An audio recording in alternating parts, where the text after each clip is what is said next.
साथियों, इस वीडियो के अंदर मैं आपको बताने वाला हूँ ITR processing and refund financial year 24-25 और असेसमेंट ईयर 25-26 का क्या स्टेटस अभी नज़र आ रहा है। तो देखिए, आपने आईटीआर 1 फाइल की होगी, आईटीआर 2, आईटीआर 3, आईटीआर 4, जो भी आईटीआर फॉर्म आपके ऊपर एप्लीकेबल हुआ होगा, आपने वो फ़ाइल कर दिया होगा। बट काफ़ी सारे लोगों का ये क्वेश्चन मेरे पास आता है, कमेंट में भी आता है कि मेरा रिफ़ंड अभी तक नहीं आ रहा है या मेरी इनकम टैक्स की रिटर्न अभी तक प्रोसेस नहीं हो पा रही है। तो देखिए, क्या होता है कि जो आपकी आईटीआर 2 और आईटीआर 3 है, वो थोड़े लेंदी फॉर्म होते हैं। आईटीआर 3 की बात करूँ तो वो जो सबसे ज़्यादा लेंदी फॉर्म होता है। तो इनकी प्रोसेसिंग में जनरली 3 महीने का टाइम लग जाता है। 3 महीने तक का टाइम जो है प्रोसेसिंग का इन आईटीआर के केसेस में होता है। तो अगर अभी आपकी आईटीआर प्रोसेस नहीं हुई है या रिफ़ंड नहीं आ रहा है, तो आप थोड़ा पेशेंस रखें। आपका रिफ़ंड जो है ज़रूर आ जाएगा या आपकी जो आईटीआर है वो ज़रूर प्रोसेस हो जाएगी, अगर कोई दिक्कत उसमें नहीं होगी। अगर आईटीआर प्रोसेस नहीं हो रही है, रिफ़ंड नहीं आ रहा, तो उसके कुछ रीज़न भी हो सकते हैं, वो भी मैं आपको बताने वाला हूँ। तो देखिए, सबसे पहले तो आप क्या करें, सबसे पहले तो मैं जैसा कि हमेशा की तरह मैं आपको एक डेटा शेयर करता हूँ। ये डेटा मैं आपको एक बार दिखा देता हूँ। जब हम इनकम टैक्स के पोर्टल पर आते हैं तो वहाँ पर एक डेटा आपको नज़र आता है जो स्टैटिक्स में जाने के बाद आता है। आप यहाँ पर देख सकते हैं कि आवर सक्सेस अनेबलर्स। तो इसमें सबसे पहले तो आप ये देखें, number of return filed assessment year 25-26। तो 25-26 में असेसमेंट ईयर में जो रिटर्न टोटल फाइल हुई हैं इंडिविजुअल्स की, इंडिविजुअल्स का मतलब होता है प्रोप्राइटर, राम, श्याम, रहीम, जो भी इंडिविजुअल्स होते हैं इनकी मैं बात कर रहा हूँ। 7,56,96,662 रिटर्न्स जो हैं फ़ाइल हुई हैं, और ये जो डेटा है ये 21 सितंबर तक का अपडेटेड डेटा है।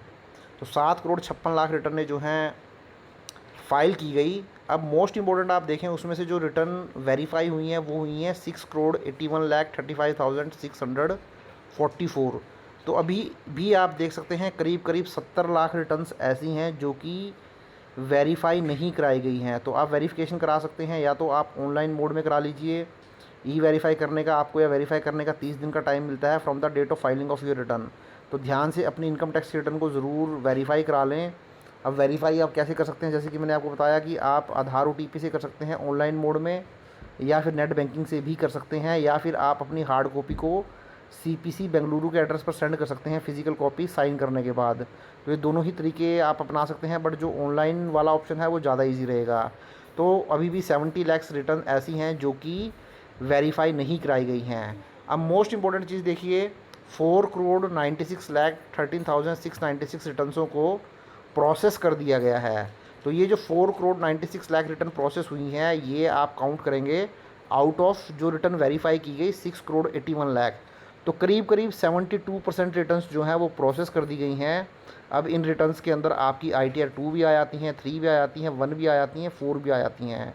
तो अब रिटर्न प्रोसेस होना जो है फास्ट हो गया है। मैं इसलिए आपको कह रहा हूँ क्योंकि काफ़ी सारी आईटीआर्स मैंने फ़ाइल की हैं, जहाँ पर मैंने आईटीआर 2 और आईटीआर 3 बड़ी मात्रा में फ़ाइल की हैं। तो जिन पर्सन्स की मैंने टैक्स पेयर्स की आईटीआर फाइल की थी, उनका मुझे जो है फ़ोन आता है या व्हाट्सएप का मैसेज आता है मेरे पास कि मेरी रिटर्न जो है वो प्रोसेस हो गई है, या उनका कोई रिफ़ंड बनता था वो रिफ़ंड भी आ चुका है। तो कहीं ना कहीं ये जो 72% का डेटा है, ये भी कहीं ना कहीं ये दिखाता है कि ये डेटा जो है बढ़ रहा है डे बाई डे, और जो आईटीआर प्रोसेसिंग और रिफ़ंड है वो भी इंक्रीज़ हो रहे हैं। फर्दर एक चीज़ मैं आपको बताऊँ, देखिए यहाँ पर एक डेटा मैं आपको और दिखाऊँगा, जहाँ पर मैं आपको ये बताऊँगा कि अगर आपकी रिटर्न प्रोसेस नहीं हो पा रही है या फिर आपका रिफ़ंड नहीं आ रहा है, तो उसके लिए क्या आप कर सकते हैं। तो देखिए, इसके लिए जो आपको करना होगा, अगर आप मेरे यूट्यूब चैनल पे आएंगे, देखिए जब मेरे यूट्यूब चैनल पे आप आएंगे, यहाँ पर आप जब वीडियोज़ में आते हैं, तो देखिए जब आप यहाँ पर वीडियोज़ में स्क्रॉल करेंगे, देख सकते हैं, मैं थोड़ा सा इसको ऑनलाइन मोड में ले आता हूँ। देखिए जब मेरे यूट्यूब चैनल पर आप आएंगे, यहाँ पर वीडियोज़ के सेक्शन में आएंगे, तो यहाँ पर नीचे आने के बाद देखिए 10 दिन पहले की बात है, 10 या 11 दिन पहले, ये देखिए 10 दिन पहले मैंने 2 वीडियो अपलोड किया है। एक तो आप देख सकते हैं रिफ़ंड नहीं आ रहा है, सबमिट ग्रीवेंस, तो इस पर 11,000 व्यू आ चुके हैं। 11 दिन पहले मैंने ये वीडियो अपलोड किया था। तो अगर आपकी आईटीआर प्रोसेस नहीं हो रही है या रिफ़ंड नहीं आ रहा है, तो आप ग्रीवाइंस सबमिट कर लें। वहाँ पे इस बात की तो कोई गारंटी नहीं है कि आपका रिफ़ंड उससे आ जाएगा या आपकी आईटीआर प्रोसेस हो जाएगी। हाँ, बट कुछ ना कुछ आपकी हेल्प हो सकता है, उसकी वजह से हो जाए। दूसरा सबसे बड़ा केस क्या हो जाता है कि कई बार क्या होता है कि आपका रिफ़ंड फ़ेल हो जाता है, तो हाउ टू रेज़ रिफ़ंड री इश्यू रिक्वेस्ट, तो ये आप देख सकते हैं 10 दिन पहले की वीडियो है, refund failed assessment year 25-26 refund री इश्यू रिक्वेस्ट, तो ये वीडियो भी आप देख लीजिए। 8 मिनट का ये वीडियो है, जहाँ पर क्या होता है कि जब आपने आईटीआर फाइल की थी तो उस टाइम आपने ध्यान नहीं दिया होगा, आपका जो बैंक है उस टाइम वैलिडेटेड फॉर रिफ़ंड नहीं दिखा रहा होगा, तो उसकी वजह से आपकी आईटीआर तो फाइल हो गई, बट जो आपका रिफ़ंड है वो नहीं आ पा रहा है, क्योंकि आपका जो वहाँ पर बैंक आपने ऐड किया था वो वैलिडेटेड फॉर रिफ़ंड नहीं था। तो इसके लिए आपको क्या करना पड़ेगा, सबसे पहले तो उस बैंक को वैलिडेटेड फॉर रिफ़ंड कराना पड़ेगा, या उसकी जगह कोई नया बैंक आपको ऐड करना पड़ेगा। उसके बाद ही जाकर आप क्या कर सकते हैं, रिफ़ंड री इशू रिक्वेस्ट जो है वो रेज़ कर सकते हैं। तो रिफ़ंड री इशू रिक्वेस्ट आप इस वीडियो की हेल्प से रेज़ कर सकते हैं। तो इन दोनों ही वीडियो का लिंक भी मैं नीचे इस वीडियो के डिस्क्रिप्शन में दे दूंगा, तो आपके लिए आसानी हो जाएगी। तो देखिए साथियों, ये तरीका है आपकी आईटीआर प्रोसेसिंग या रिफ़ंड नहीं हो रही है तो उसका आने का। और दूसरा, जैसे कि मैंने आपको बताया, एक बार आप आईटीआर फाइल कर चुके हैं तो उसके बाद प्रोसेसिंग में किसी भी तरीके का ना आपका कोई रोल होता है, ना ही चार्टर्ड अकाउंटेंट जिसने आपकी आईटीआर फाइल की होगी, कोई भी पर्सन जिसने आपकी आईटीआर फाइल की होगी, उसका किसी भी तरीके का रोल नहीं रहता है आईटीआर को प्रोसेस करने में या रिफ़ंड दिलाने में। ये सारा ही ऑटोमेटेड प्रोसेस होता है इनकम टैक्स डिपार्टमेंट के द्वारा, जो है बाय डिफ़ॉल्ट जो भी वो आर्टिफिशियल इंटेलिजेंस या जो सॉफ्टवेयर यूज़ करते होंगे वो उसकी हेल्प से ही ये सारी आईटीआर प्रोसेस होती हैं, बैचेस के अंदर ये प्रोसेस होती हैं, और रिफ़ंड भी उसके हिसाब से ही आता है। अगर आपका रिफ़ंड थोड़ा ज़्यादा है, वहाँ पर भी इस बार इनकम टैक्स डिपार्टमेंट बहुत ज़्यादा सख्त है इन चीज़ों को लेकर।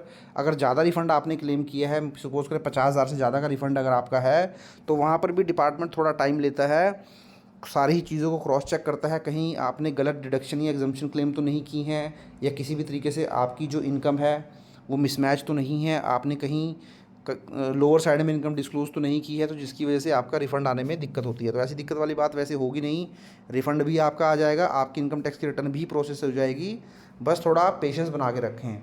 तो ये था साथियों वीडियो आईटीआर प्रोसेसिंग और रिफ़ंड को लेकर। आई होप आपको वीडियो अच्छा लगा होगा।